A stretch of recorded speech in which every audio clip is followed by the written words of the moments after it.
Hi and welcome.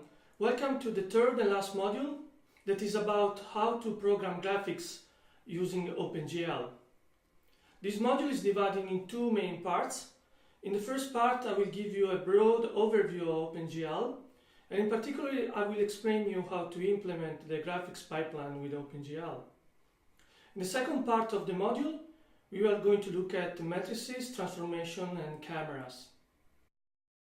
But let's start right away. In this lecture I want to give you a brief overview of OpenGL and OpenGL main concepts.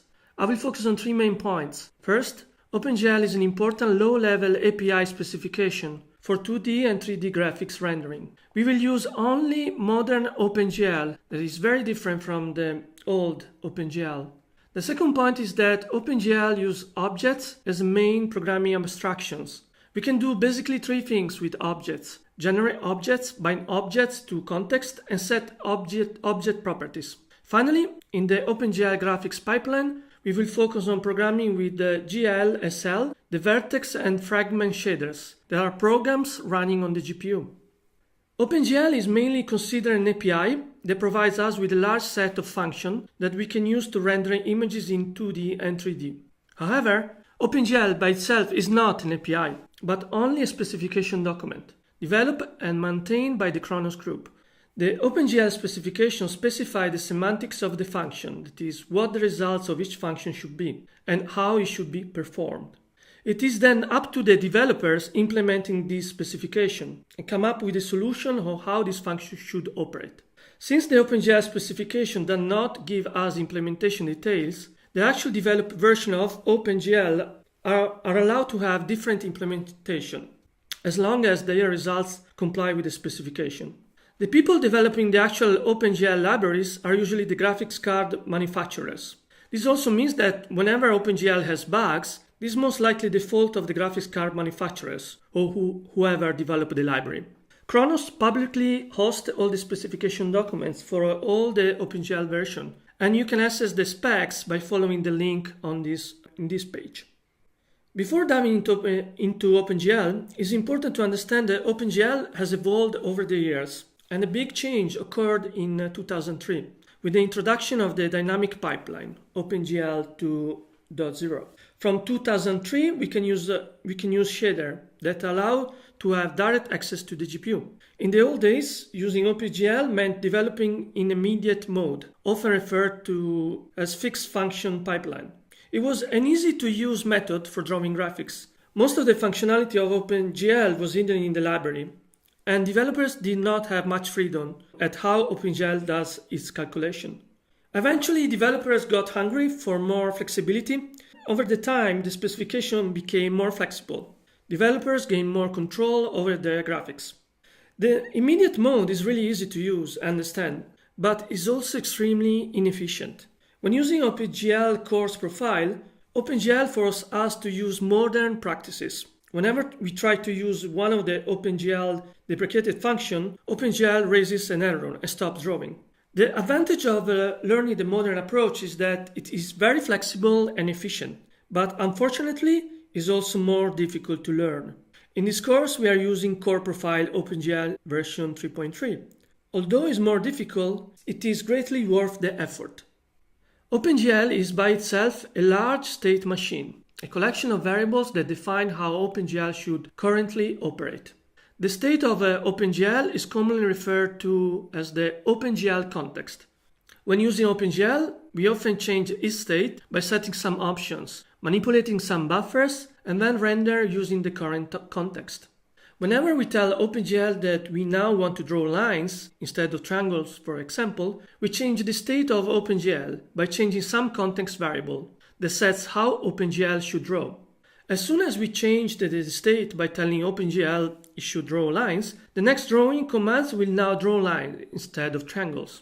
When working OpenGL, we will come across several state-changing functions that change the context and several state-using functions that perform some operation based on the current state of OpenGL. The OpenGL libraries are written in C and allow for many derivations in other languages, but in its core it remains a C library. Since many of the C language constructs do not translate well to higher level languages, OpenGL was developed with several abstractions in mind. One of those abstractions are objects in OpenGL. Whenever we want to use object, it generally looks something like a large C structure. This little piece of code on the right part of the slide is a workflow we will frequently see when working with the OpenGL. We first create or generate an object and store a reference to it as an ID. We then bind the object to the target location of the context. In this example, the location of the example window object target is defined as gl_window_target. Next, we set the window option, and finally we unbind the object by setting the current object ID of the window target to 0. The options we set are stored in the object referenced by the object ID and restored as soon as we bind the object back to the gl_window target. When talking to OpenGL, we'll often use the word OpenGL buffer. Buffer objects are OpenGL objects that store an array of unformatted memory allocated by the OpenGL context. These can be used to store vertex data, pixel data, retrieved from images or frame buffer, and a variety of other things. Buffer objects are OpenGL objects. They therefore follow all the rules of the regular OpenGL objects. In OpenGL, everything is in 3D space, but the screen and the windows are a 2D array of pixels. So a large part of the OpenGL work is about transforming all 3D coordinates to 2D pixels that fit on our screen. The process of transforming 3D coordinates to 2D coordinates is managed by the graphics pipeline of OpenGL. The graphics pipeline takes as an input a set of 3D coordinates and transforms these to colored 2D pixels on your screen. The graphics pipeline can be divided into several steps, where each step requires the output of the previous step as its input. All of these steps are highly specialized. That means they have one specific function, and they can be easily executed in parallel. Because of their parallel nature, most graphics cards of today have thousands of small processing cores to quickly process our data within the graphics pipeline by running small programs on the GPU for each step of the pipeline. These small programs are called shaders. These give us much more fine-grained control over specific parts of the pipeline, and because they run on the GPU, they can also save us valuable CPU time.